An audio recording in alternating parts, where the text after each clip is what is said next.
Okay, here I am across the street from my house. My neighbor, who is extremely protective of his lawn, gave me permission to hunt on his property. The house was built in the mid-70s, but this was originally property of the people who owned my house, and there was a barn here. So I wasn't really even planning on filming, but right here, if you can see, I got this target. It was about 6 inches deep. You can see right there where it was. It's the impression there. This is another dandy button. Shank intact.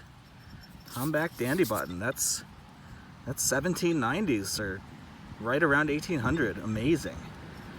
Very cool find. So I think Ray's going to be interested in seeing that. You're the man, buddy. Thanks again.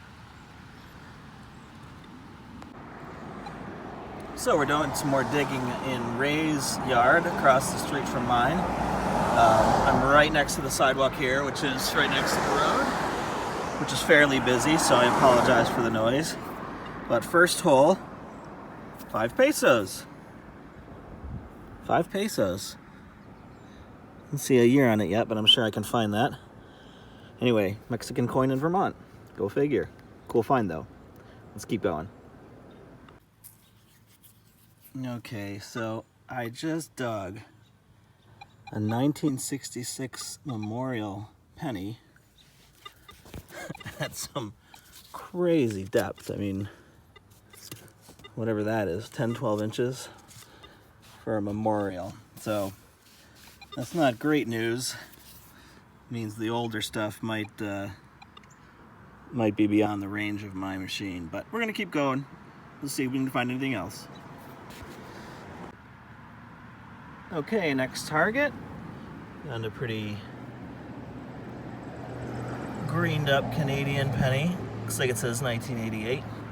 That's about 6 inches down, so let's find another target. Okay, so I'm taking a break from Ray's place and just doing some more backyard digging in my own yard with the sniper coil. So the idea here is it's a very small, it has a small scan area. Doesn't go as deep, but the idea being that you can pick out the non-ferrous targets more easily from junk iron and so forth. So I've been over this area several times, but I got a pretty decent non-ferrous signal here, and I decided to dig it. And it's copper, and it's a two-piece thing, and it looks like it might be the top of a change purse. So it's almost like it's kind of thing where you'd unbuckle it. So it was not terribly deep, maybe 5 or 6 inches.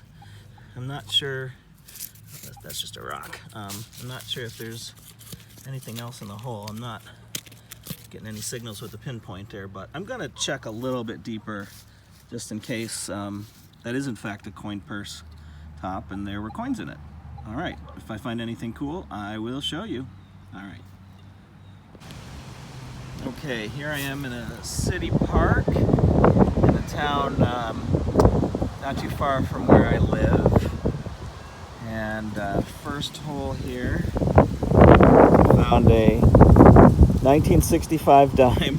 So 1 year shy of that being 90% silver. If it were a 64, it would be 90% silver. But good sign that a coin of that year is here. Maybe we will find some silver. I'm also currently testing my theory that this is 100% legal.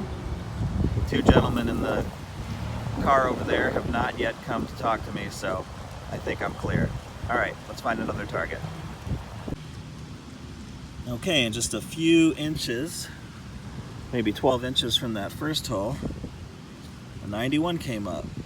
So I might be in an area of a little coin spill here, which would be nice. Let's keep looking. Cops are still sitting there. No issue yet.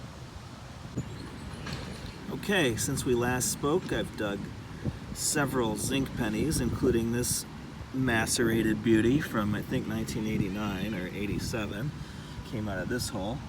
I also dug a bunch of pull tabs a little brass ring top of a pencil, things like that. And the police have left, so they had just enough time to Google, make sure about the laws of digging on public property in Vermont, realize I am in the right, and took off with no harassment. So my philosophy is, if the law's ambiguous, just march in there like you know what the hell you're doing, and you'll usually get away with it. All right, let's find another target. Okay, still in the city park. I came up with a conundrum here. I was getting a goofy signal. I couldn't tell if it was a modern dime or a pull tab. It was kind of bouncing around between the two, and it was a modern dime and a pull tab right on top of each other. So that's some of the confusion that comes up in metal detecting, because often things are in the hole, good things are in the hole with bad things, so you don't get a real clean, perfect signal. And that was what happened there. So next I'm going to go over to the baseball field there and metal detect around the bleachers and the dugout areas to see if I can find any old silver coins. That's really what I'm here for. Haven't found one yet, but still optimistic. Let's find another target. Okay, so I haven't gotten over to the baseball fields yet. I decided to dig one more hole, and I came up with this interesting shaped thing. It appears to be brass and has some kind of iron threaded rod in the middle, and it has words on it. Can't quite see them yet. I'm going to clean it up. It looks like it says stud, so you know, it's probably just calling me out. But once we get home, I'll clean that up and try to figure out what it is. But it's kind of a neat little brass thing. All right, let's hit the baseball field. Okay, so I just can't get over to that baseball field. Found a target here. There it is. Real clean high 80s, so let's dig that up and see what it is. Okay guys, I have it out of the hole here. Don't know what it is yet. I've located it with the pinpointer. So let's see what we have here. Where are you? Oh, it's a coin. It's definitely a coin. What is it? What is that? Oh, you know what it? Oh, it's a modern quarter. Yep. Good old Washington. It's one of those state series of quarters. What is this one? Kentucky. There's a horse. And that would make this a... What year are we talking about here?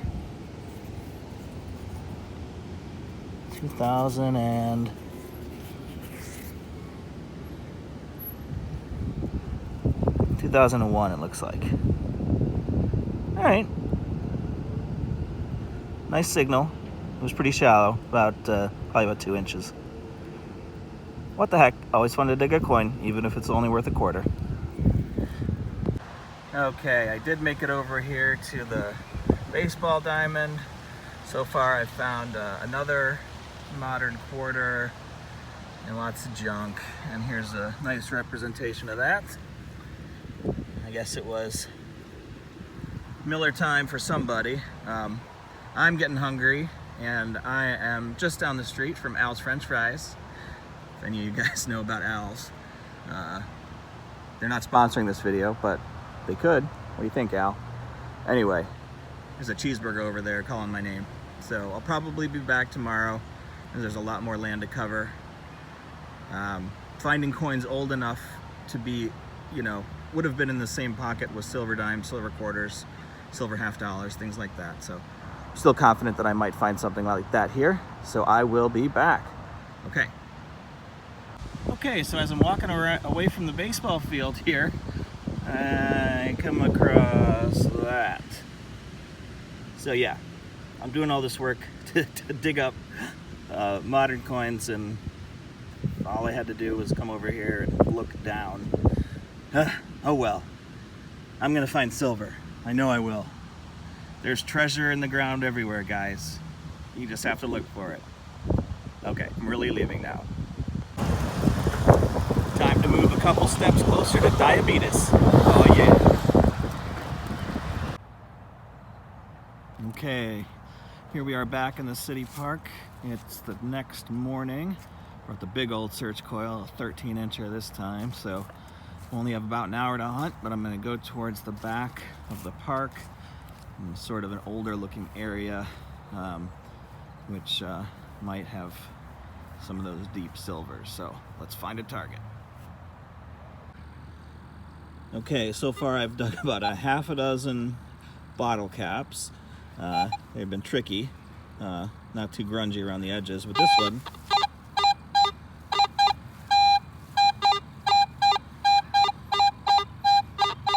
when I center it, I get a low 80s, real clean. So hopefully this is gonna be a coin. Let's dig it up. Well, nope. That appears to be, I think it's a bottle cap, but it seems to be a very old one. So at least that's a good sign.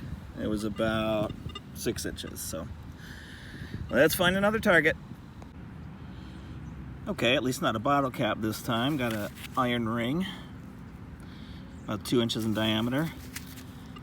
I mean, that's the perfect fake for a coin because it's circular. The coil puts out a circular field, so anything that's circular sounds good. But I promise I won't show you guys any more bottle caps. That can get boring. Let's find another target.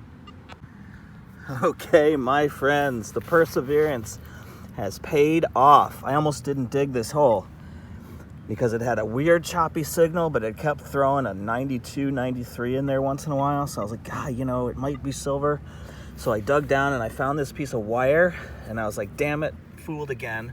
I checked the hole, because you always check the hole, and I got a bright, clear, low 90s signal. And here we go. Barber dime. 1912 Barber dime. Pretty worn. So that went around the world a few times before it was dropped, but solid silver. Well, 90% silver. Barber dime from 1912. I knew this place was old enough to give up silver. I didn't think it was going to be this old, actually. I figured I'd find like a 50s Roosevelt dime, or maybe a 40s or 50s Washington quarter, all of which are silver, but nope. Barber dime. Outstanding. All right, so okay, it's day 3 at the city park. After I came up with that silver Barber dime, I couldn't stay away. And about 20 minutes in, 1956 Roosevelt, 90% silver dime, 56 Rosie. So, took some perseverance, but this park is coughing up silver left and right. All right, time to find the next target. Okay, this should give you some idea of the sensitivity of these modern metal detectors. So I found this teeny tiny, I think, brass washer. And I know it's hard to tell on the camera, but that was a good 12, 13 inches deep. And it picked up this itty bitty washer. So pretty amazing technology. All right, I'm getting tired. I think this is gonna be the last clip of this video. I think we have enough footage to put one together. So next will be the wrap up. Stay tuned. Okay guys, here we go with the wrap up. These are the items found on each section of this compilation of videos. Starting with, of course, our big dandy button that we found across the street at Ray's house. It's got a cool design on it. The shank is fully intact. I did look it up, and this would fall in around 1790. So, Ray and I were talking about it. It doesn't necessarily mean it was dropped in 1790. People back then made things last. Things got recycled. It wasn't a throwaway culture like we live in now. So this could have been on some farmer's old coat 50 or 60 years after that when it popped off. So anyway, it's a very cool find. historically lots of fun. Okay, as far as the coins here, we've got the 5 pesos that I found at Ray's house. And I wanted to show you guys how these different sort of types of coins come out. On the right, we've got the 56 Rosie, this solid silver coin. And on the left, we have a clad coin, which is not solid silver. And this is exactly how they came out of the ground. I didn't clean these at all. The silver, you know, you see it in the hole and immediately you know it's silver. Somehow the ground keeps it from tarnishing too much, at least in some cases. This is the point in the wrap-up when I admit that I'm a complete dumbass, because the barber dime that I found is now lost. I think it's stuck between the seats in my car or something. It'll turn up at some point, but yeah, that's me. Best find of the video, and I can't show it to you because I lost it. Anyway, so here is that little washer that I found at more than a foot deep, and a little comparison to the dime there. This is my loop. I'm not sure why that's in the picture. Here's the top of that, what I thought was a coin purse, and I'm still of that opinion. Didn't find any coins or anything else in the hole with it, but kind of neat. Then we've got our little bell-shaped fixture, the one that called me out as a stud. I used that loop to see that it actually says AEI stud UK B37. Typed that into search engines and got nothing, so I don't know what this is, but kind of a neat little find. And over here we have all the modern change that some of it dug, some of it found on the surface. I'm going to show you guys the pennies that we produce now that are made out of zinc. They just don't last. They get chewed up by lawnmowers. They pretty much rot away with the minerals that are in the soil. So in 100 years, people doing this are going to find just remnants of zinc pennies, and who knows, these might be rare someday because they just rot. And then all kinds of bottle caps. These bottle caps all sounded beautiful on the metal detector. They rang up just like a coin. So you got to dig them. There's a little top of that pencil, some iron junk, and this iron loopy guy here. I'm not sure what that is. So anyway, it's been really fun putting this video together. I hope you enjoyed it. If you did, please subscribe to my channel and share this video on your social media, and hopefully get it in front of more eyes. So I'm going to keep doing it. It's not snowing yet. Will be soon. So I'm going to try to put out more videos until I just can't anymore because of the weather. So again, thanks for tuning in, and we'll see you again soon.